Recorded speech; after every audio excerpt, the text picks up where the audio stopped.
What's up, folks? Ted here. Welcome to another SkinClub video. This one is going to be a really special one. Now, as most of you know, right now is the player break. Of course, there's still some tier 2 competition going on concurrently, but officially, since the end of the major and Vitality lifting their trophy, and the start of the first tier 1 event of the year, which will be the Fisher Playground in Belgrade, and later on, of course, Cologne. There is a couple weeks of a break, so right now we're going through the transfer window typhoon, is how I like calling it. So in today's video, we are going to focus on looking at some of the transfers that have happened so far. We're focusing primarily on the ones that have something to do with, top tier organizations and big teams and big names. I'm not going to be talking, and this is a moment to make to open a bit of a bracket. I'm not talking about G2 and them picking up so and some pass, because we've known about that for a long time, and obviously we still don't know who the fifth player of this lineup will be. And of course, there is some others that we did know about as well, but in this video I'm going to be talking about the ones that I think personally will be the most impactful and I believe are the right thing to do for an organization, even if I still think that a certain team should pursue further changes after picking up said player that I'm going to be talking about. But yeah, we're going to be talking about some of the transfers that I think make the most sense and I think are the best for all sorts of reasons, and I'm going to let you know what those reasons are. So without any further ado, let's get right into it. All right, we're going to start it off with an obvious one, with one that I am sure 99.9% of you already know about and obviously have thought about and have watched a lot of content about. Now, the reason Kioski's pickup towards the Falcons is a really interesting one for me personally is because this is the second time, and that's going to sound a little bit weird, but for me this transfer is more interesting because Nico's on the team, rather than because Kioski is going to the Falcons, and I'm gonna tell you why. Obviously, for those of you that have been following Counter-Strike for not too long of a time, maybe what, 5 years, 6 years, you know that m0NESY went over to G2 to play with Nico after leaving NaVi Jr., because at the time, obviously, Simple was in his prime, and m0NESY couldn't have replaced the GOAT on NaVi's main team, right? He was just a teenager that was great in academy circumstances, but no one knew if m0NESY was going to be able to bring that same level to tier 1 Counter-Strike, which, of course, undeniably, he ended up doing after all. But for the fact that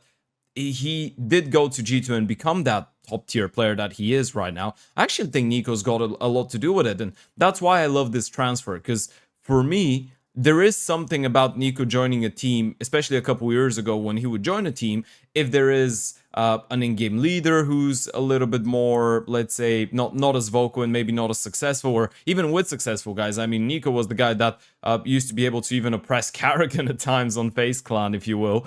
So he's a strong character is what I'm trying to say. But I think the good thing that, or a really good quality that Nico has, is that he likes being like a father figure to the young generation when he recognizes special players, right? And that's what he did to m0NESY. I think Nico's role into what type of a player m0NESY became should be discussed and should not be forgotten, because he did play a massive role, and he's got a lot to do with all the success that m0NESY has had and is having and probably will have in the future. And I think for Kioski, this entire team is just full of guys that know how to teach him and how to guide him towards developing his potential. Now, I'm not going to waste your time talking about how crisp of an aimer Kioski is, how versatile he could be as a rifler, how similar his style of shooting, even, if you will, his micro style is to the one of Nico from 2016, 2017, with all the taps, with the slow mouse movement, even though Kioski is a little bit more snappy and he does play high sensitivity, but the way that the mouse moves resembles, or the crosshair moves resembles the way that Nico's crosshair used to move and sometimes does nowadays. So there's a lot of similarities there, micro based, but of course this is not what we're here to discuss. I think this is a great transfer for Kioski to develop his potential, because there's a lot of, I mean, maybe not a lot of guys with his potential, but there is a lot of players that have big potential to make it to the tier 1 Counter-Strike scene, right? And you could argue that a large percentage of those never get to actually develop their skills and never get to actually fulfill their potential. Well, I don't think that's going to be the case with Killskin. As I told you, I think Nico, after spending so many years with m0NESY, I think he's got great leadership skills, even though he's not the in-game leader. After doing a couple personal interviews with Kixon as well, and getting to know him as a person as well, and looking at the way that he's leading the team, I think he's a really authoritative person, but he's really just in the way that he's seeking for authority, if that makes any sense. So he's going to listen to everyone, and he's going to try and make people comfortable, and he is willing, well, not even willing, he knows that he needs to I guess sacrifice a little bit out of himself in this team if the team wants to progress. And this is definitely something that has been discussed, or at least I hope it has been discussed internally with Zonic and Kixon before the signing of Kyosuke, that potentially Kixon will have to sacrifice even more, Tessis will probably have to sacrifice, and this is maybe my only concern, is what is Tessis' place going to be on this team? Because I'm not gonna lie to you, right now it just feels like it would have made a lot more sense for Falcons to keep Magisk and remove Tessis, even though I think Tessis is probably the most underrated player on Falcons since the start of the year. But role-wise, archetype-wise, with the style of players, I just think it's going to be a little bit difficult to find a compatible formula between Nico, Tessis, and Kyosuke, considering that Kixon is a pretty proactive in-game leader himself. Let's say he's going to start sacrificing, but do you really want Kixon to be an in-game leader that is just anchoring small bomb sites and just throwing utility all the time?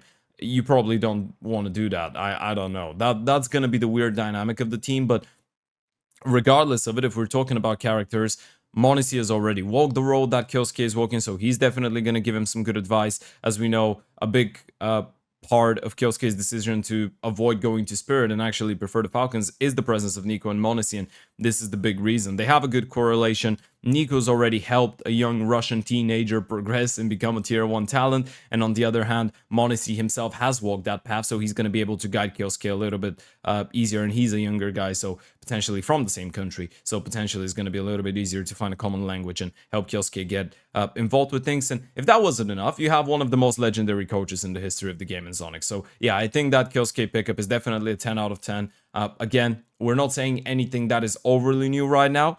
It's just, for me personally, I think the more exciting part is whether Nico's going to be able to keep on, I guess, getting some of the super talents of Counter-Strike and helping them develop and unleash the beast within themselves and develop their potential. I think that would be super cool to see. And I definitely think that Nico's the type of player that could do that and the type of human that could do that. So yeah, actually, I'm more invested in this Kyosuke transfer because of Nico's presence, because I want to see if he's going to be able to go 2 out of 2 and help both m0NESY and Kyosuke become some of the best players in the world. But yeah, that's going to be the first one. Let's get into number 2.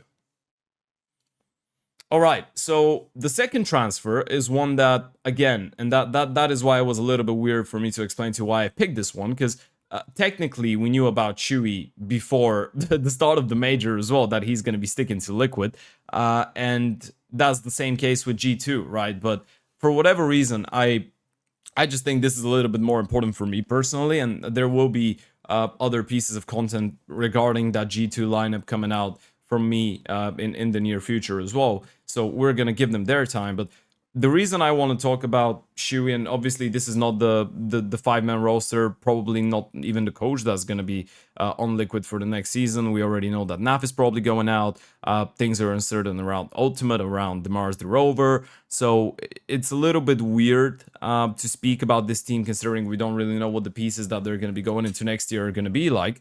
But I think from an organizational point of view, for Liquid to recognize the opportunity to get Shui as he was still on loan, I suspect that if any other teams had interest towards purchasing Shui, they would be like, okay, Liquid got the loan, we're going to wait until after the major, and then we're going to talk to him. I think what Liquid did right before the major was actually a really smart choice, and I think this is the way that Liquid rebuild, this is the way that Liquid go on the right path once again. The trio of nerds as an aggressive star rifle that is yet to actually, I guess, show us his full potential with the Liquid jersey, but we all know he's a world-class rifle, right? This is not an if, but, or maybe. This is just a when will we see that on Liquid, and that depends on the team to some extent, I guess, and onto him, of course. But you have nerds, you have Twist, and then you have a really proactive in-game leader of Shui. Now, the only tough part about this is that I don't think you're compatible with any aggressive or showing aggressive tendency opers or a rifle that is going to be the anchor but does require a little bit of space. I don't think NaV requires a lot of space. I think you just give him whatever and he's going to be able to do it. But and I'm going to say that with the utmost respect. In the last couple months after they signed Chewy, NaV has been the coal miner of this team. And that is a really difficult position to be in. And a lot of people are going to look at the numbers. Well, not this number, because this is over the elite amount of maps that he's played with Liquid.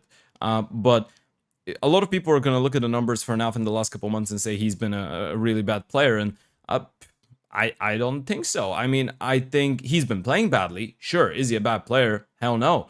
He's been playing badly, but there could be all sorts of reasons for that.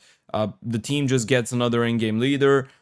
You get even fewer space and I guess less good spots, if that was even possible. You don't get involved on a lot of the proactive plays. It's going to be difficult for you to pick up the second AWP, which NaV has done occasionally, but it's not even something that he's doing that much. The reason I'm saying that is because on previous teams, at least, I feel like he knew that he had that option to sometimes go for something wilder and something more creative. I don't think he's really got that here. And that is the reason that I think Liquid need a change. Obviously, we know 99% that NaV is not going to be staying around, but I think for Chewy, he's a really solid in-game leader to put in the middle of this type of project. And maybe the success that Mouse had in the first couple of years of 2025 made a lot of people forget that Chewy is one of the biggest prodigies IGL-wise in the world of professional Counter-Strike right now. And I'm a little bit shocked by how quickly people forgot about him just because Mouse became a little bit better after Brawl and became the IGL when Spinks arrived. But I think a lot of people forget Spinks is there. That is a big role of it. And the fact that an in-game leader might have not been necessarily the best fit at a time for a certain team with a certain vision. There's a lot of factors that go into it. Doesn't mean that the in-game leader is bad. Doesn't mean that Brolin is a better IGL than Chewy. He's not a better IGL than Chewy, and I'm gonna die on that hill. It's just maybe Brolin was the better person for that specific moment with under those specific circumstances for the side of Mouse. I still think Chewy is one of the best in-game leaders in the world, and for Liquid to recognize that and sign those contracts with Nerds, Twist, and Chewy to have as a trio to build around is a really great decision. I still don't know what the situation is with Ultimate. I still don't think he should be on this team. But yeah, I guess it's up to Liquid to decide how they want to go on about with this. But yeah, I think the Chewy pickup is a great one. All right, we're keeping it going. Now, this is actually 2 transfers that we're talking about right now, but I'm going to put them down as 1. So this is going to be the number 3 here. We're talking about 5 in total. The number 3 is Heroic picking up Grix and Nilo. Now, the reason I think this is a great move, and I am a little bit sad because I thought XFlat was doing a really good job on this Heroic team, but role-wise now everything makes a little bit more sense. And the reason I'm going to say that, I saw that a lot of people were a little bit confused because Nilo's coming in and, Tenier was originally more of a lurk type of guy, and that's what Nilo is, or was most recently. I think the reason this works really well right now, dynamic-wise for Heroic, and I'm going to start it off with Nilo, because with Grix, I think it's a little bit easier. He's obviously fitting in the Opa role, and he can be a little bit more aggressive like Sampayas, but he can be a little bit more passive, so there's no issues there. The thing with both Tenier and Nilo is that they're really versatile players. I've casted Nilo since 2021 when he joined the Young Ninjas for the first time, and I can tell you for a fact I've seen this guy play entry, I've seen him play pack, I've seen him play lurk, I've seen him play everything. First lurk, second lurk, star players on CT side, anchor on CT side. I've seen him do anything but OP and IGL. And maybe someone is just going to go out and say, well, he actually IGL'd for those 2 months on that team, in that iteration of Young Ninjas. The thing is, he's a really versatile guy. And I think for a lot of you that maybe haven't watched Nilo play on Metasport and maybe before that on the Young Ninjas, he's one of those guys that for many years in Sweden, everyone knew was going to play Tier 1 Counter-Strike. And it was just a matter of when, not a matter of if. He's that type of a special caliber of player, and he might not be the one to shine the most on the highest level yet. But that's because he hasn't gotten a lot of opportunities, right? And he is one of those guys that even took a break out of Counter-Strike. He joined the Young Ninjas, then he left for around 1 year to finish off his studies, and then he came back into CS, and now he's playing again. Obviously, he's been on the bench of Heroic for 6 months, and that entire situation was him joining, but then for personal reasons having to stay away, and then Tenier comes in, but he turns out to be much better than what everyone expected, so now they can't remove him. So I think the decision to remove xFlout wasn't because he was necessarily doing badly. I think it was just the fact that you recognize that Tenier is more of a sure thing and more of a developed player right now. Obviously, he's a little bit older, he's got experience. Maybe xFlout's got even more tier 1 experience, but you probably wanted to keep Tenier because you knew there would be a lot of tier 1 teams knocking on your door if you benched them, and that would just be missing out on a potential top 20 player. Probably, if not even a sure thing, top 20 player in the future. So now you get Nilo in. It's going to be interesting to see what the dynamic is going to be, but I think this is going to be a really relaxed and emotionally controlled team. Obviously, Tenier is a little bit of a hype guy. Grix can be a bit of a hype guy, so I think even character-wise, they have a good dynamic, and for Grix, I think it's a no-brainer. One of the best offers out there, an offer that had offers from, and those are his words from an interview we did, offer from Fury, offer from Gamer Legion. He's been talked about for a long time. The interesting thing is that early on in his career, he actually did get benched from the Mega Academy. He got rejected from Spirit Academy for not being good enough 1 year ago before joining the Aurora Academy, Aurora Youngblood. And in just 1 year, this guy has developed so incredibly much that it's honestly exciting to see what he's going to be able to do on this team as well. Now that he even gets to play with, I guess, a fellow countryman, although he's going to be communicating in English. So we are expecting maybe Grix to need a little bit of adaptation time like Tenier in the beginning to get used to playing in English. But with Tenier, it's so obvious how with time he's getting more and more comfortable with the language.